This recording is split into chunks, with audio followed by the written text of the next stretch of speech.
সাধারণ নির্বাচনের সম্ভাব্য দুটি সময়সীমা রয়েছে বলেছেন অন্তর্বর্তী সরকারের প্রধান উপদেষ্টা ডক্টর মোহাম্মদ ইউনূস। তার মধ্যে একটি হচ্ছে 2025 সালের ডিসেম্বর অথবা 2026 সালের মাঝামাঝি সময়। তবে জনগণ কতটুকু সংস্কার চায় তার উপর নির্ভর করেছে নির্বাচনের তারিখ। শনিবার রাষ্ট্রীয় অতিথি ভবন যমুনায় ব্রিটিশ এমপি রূপা হকের সঙ্গে সাক্ষাৎকারে নির্বাচনের প্রসঙ্গে আলাপকালে তিনি এসব কথা জানিয়েছেন। তিনি আরও বলেছেন, বাংলাদেশের আগামী সাধারণ নির্বাচন সম্পূর্ণ অবাধ এবং সুষ্ঠু হবে। গত 15 বছরে 3টি নির্বাচনে মানুষ স্বাধীনভাবে ভোট দিতে পারেনি।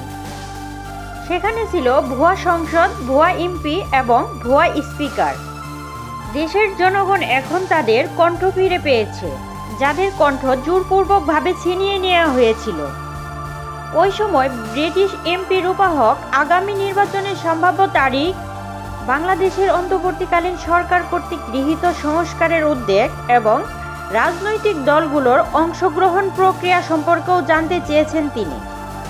এছাড়াও রূপা হক বলেছেন, নতুন বাংলাদেশ দেখে আমি সত্যি উৎসাহিত হয়েছি, যে কারণে জুলাই মাসের গণ অভ্যুত্থানের সূচনা হয়েছিল এবং ক্ষমতাচ্যুত প্রধানমন্ত্রী শেখ হাসিনার শাসনামলে জনগণের উপর নিপীড়নের ঘটনাগুলো ঘটেছিল, সেগুলো তুলে ধরেছিলেন তিনি। তারপর রূপা হক আগামী নির্বাচন পর্যবেক্ষণে বাংলাদেশে আবার আসার আগ্রহ প্রকাশ করেছেন। সাক্ষাৎকারে উপস্থিত ছিলেন ঢাকায় নিযুক্ত ব্রিটিশ হাইকমিশনের ডেপুটি হাইকমিশনার এবং devil point director James Goldman. এতক্ষণ সাথে থাকার জন্য ধন্যবাদ। এরকম আরও নিত্য নতুন সংবাদ পেতে আমাদের ওয়াইটিভি নিউজ চ্যানেলটি সাবস্ক্রাইব করুন এবং আপনাদের ভালো লাগলে লাইক, কমেন্ট, শেয়ার করে পাশেই থাকুন।